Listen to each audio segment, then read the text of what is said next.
Okay, Bismillah, wassalatu wassalam ala Rasulillah, part 2 of chapter number 12 of this book, Internal Disagreements. What I want to do is continue, try and finish this chapter off in this video.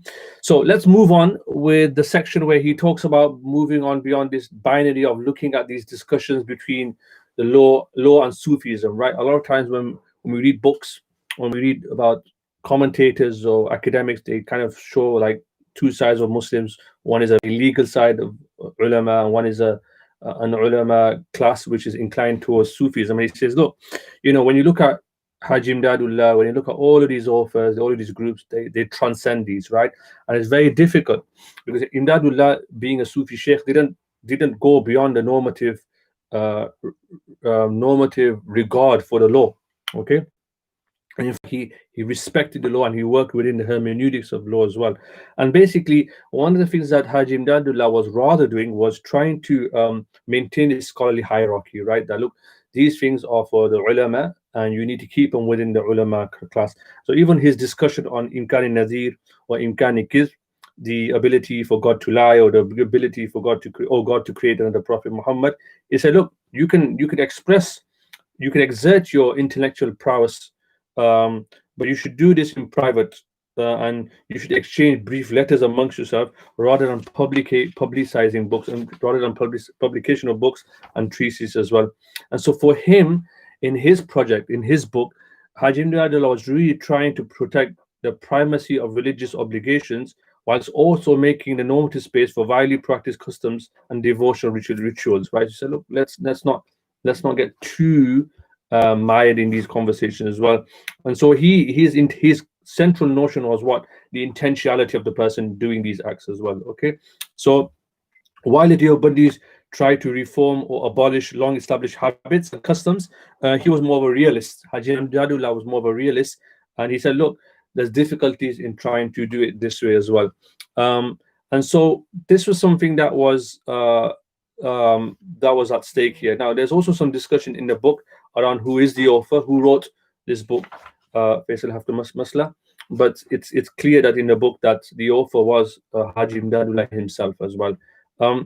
Now, there's also an interesting discussion as part of this because we have this interesting debate between ulama of the Deobandi tradition and who are the disciples of Haji Imdadullah. So what are the limits of disagreements between the master and his disciple? And then there's a discussion where there's a person who asks an anonymous Deobandi questioner asks Shafi'i Tanvi a series of questions, right? What is one to think of? What is one to do when the master opposes those whom he preaches to or those who are his murids?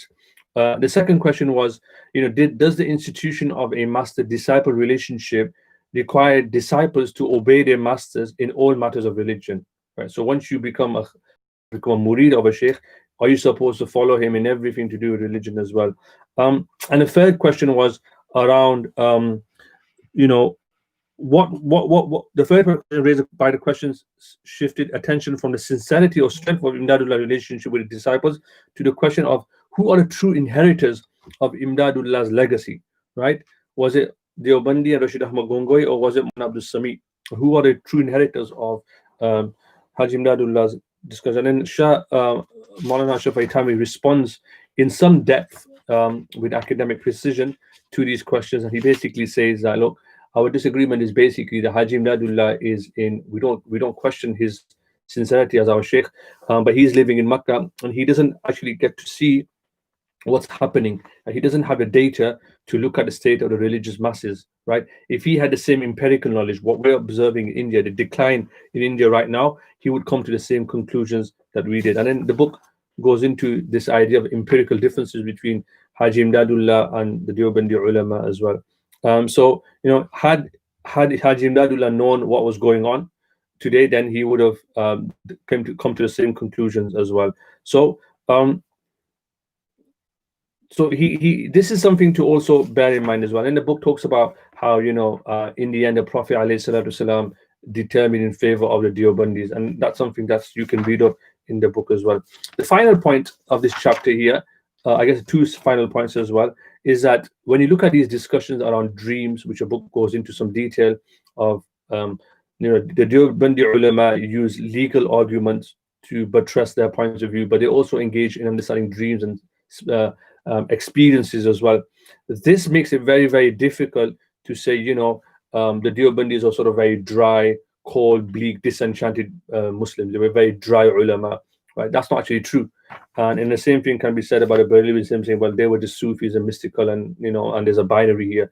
It's a debate between Sufis and scholars. It's not like that. And anyone that's been watching the videos and been following this will see that's very much more complicated. And the reason this is important to bear in mind, because a lot of Muslims fall into this debate, is this is a secular liberal way of looking at religion. And number one, to look at religion as sort of like a binary between religious people who are Sufis and religious people who are legal scholars. But also, when we look at Haji Imdadullah and his attempt to moderate these differences, this is seen as like how what a secular liberal state tries to do, right? In a liberal way, where it tries to say everybody's equal, right? A pluralistic notion of the state, but actually that's full of contradictions, because inevitably at some point one view is going to take precedence over another. So he realizes this, and he says, look, we don't look at these debates in Eurocentric secular liberal paradigms. We rather look at it for what it is, that they were intensely complex debates, which requires a lot of reading and understanding. And there's a hierarchical world view here, where not everyone's level, like in a pluralistic world, but actually the ulama are there, and awam are like cattle, and they need to be shepherded in certain ways as well. And so this is something to bear in mind as well. And there was a lot of respect between the ulama themselves, between Haji Imdadullah and his disciples. And Haji Imdadullah was trying really hard to bring these two camps together. And I think that's really important to bear in mind as well. And so they saw the difference with Haji Imdadullah, their master, as one of style, not substance. After Haji Imdadullah, for example, had passed on, someone said to Tanvi, kind of complaining to him that, Haji Sahib used to be very flexible and patient, but you're very strict. So Tanvi's reply was very memorable. He said that both he and Imdadullah had the same object: reform of the public, right? Reform of the masses. But Imdadullah had a sort of charisma. He was Ba Barkat. He had a sort of charisma that Tanvi didn't possess. And then, playing on a rhyming of words, Tanvi basically said, Barkat and Harkat, right? There's charisma and there's action. That Tanvi then argued that people like him who lacked the charisma of an Imdadullah could do the work of reform only through action, only through Harkat. He could only do reform through Harkat because he didn't have the charisma that Imdadullah had as well. And he said, we do reform through Harkat, he does reform through Barkat. हम हरकत से इस्लाह करते हैं और हजरत बरकत से इस्लाह करते हैं. And so, in a very Tanvi sort of move, in one stroke, he honored his master in his charismatic authority, and established his subservience to his master. But then he, at the same time, authorized his own distinctive temperament and method of reform as well. And I think this is really, really important to close on. We've got a small section at the end. I might do a separate video on it afterwards. But these are important things to be aware of. I think if there's any chapter that I want people to read, it's chapter 12. I think it's a really important chapter for people to read. Okay, we'll do a short video, last section of the book, the epilogue, and then we'll end there. Take care. Assalamu alaikum.